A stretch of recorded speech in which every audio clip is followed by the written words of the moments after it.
여러분 안녕하세요. 1년 동안 전자회를 함께 공부할 정수인 선생님입니다. 모두 주말 잘 보내셨나요? 코로나가 조금 잠잠해지는 것 같았는데 주말 동안 안내 문자를 받고 걱정을 많이 했습니다. 부산 지역에서 확진자와 접촉한 사람만 수천 명이라고 하니까 여러분도 당분간 외출을 삼가고 되도록이면 집에서 안전하게 보냈으면 좋겠습니다.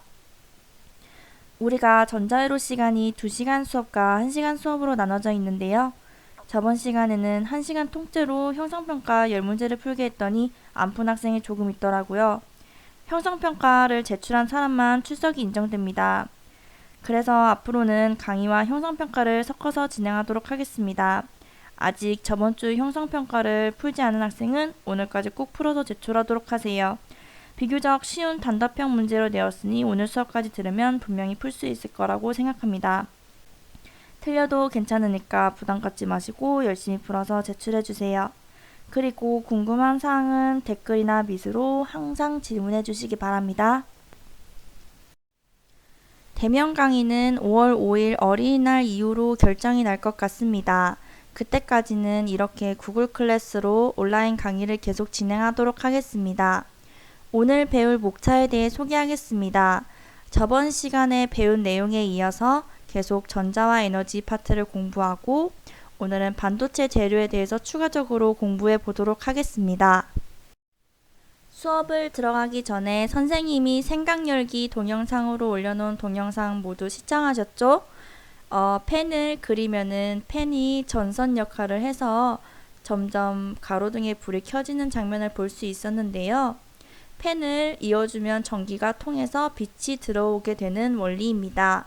이 펜의 원리는 무엇일지 이번 시간을 통해 한번 알아보도록 합시다.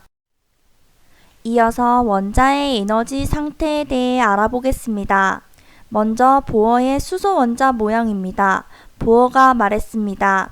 원자에는 원자핵과 전자가 있는데 이 전자가 가진 에너지 크기에 따라 다른 껍질에 각각 존재한다고요. 에너지가 작으면 1번 껍질에 있고 에너지를 많이 가질수록 2번, 3번, 4번 껍질에 있다는 거죠.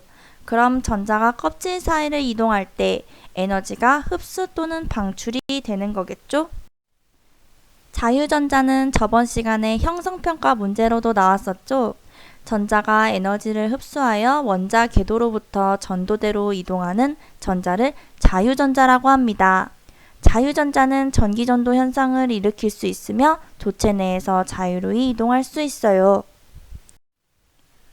원자핵을 중심으로 당기는 전기적 인력과 궤도를 회전하는 원심력에 의해 구속되어 있는 전자를 속박전자라고 합니다.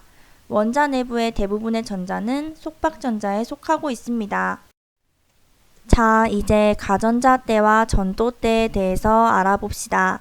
원자의 최외곽에 위치한 전자를 가전자라고 하는 것을 배웠죠? 이 가전자가 있는 궤도를 가전자대라고 부릅니다. 그리고 전자가 에너지를 받아 최외곽의 가전자대에서 그 이상으로 튀어오르게 되면 전도전자라고 하고 음전하를 가진 전자의 이동에 의해 전류가 흐른다고 하여 전도대라고 합니다. 가전자대에서 전도대로 전자가 이동하기 위해서는 가전자대와 전도대 사이에 존재하는 에너지 갭을 뛰어넘을 수 있는 에너지를 외부로부터 받아야 합니다. 따라서 가전자대와 전도대 사이의 에너지 갭의 크기가 물질의 전도도를 결정한다는 것을 알 수 있죠.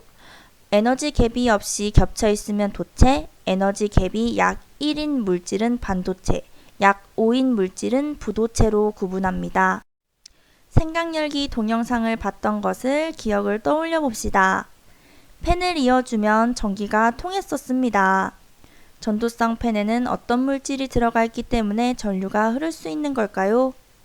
우리가 일반적으로 사용하는 펜으로 선을 그리면 전류가 잘 흐르지 않지만 전도성 펜으로 그림을 그려주면 이 잉크에는 전류가 흐릅니다.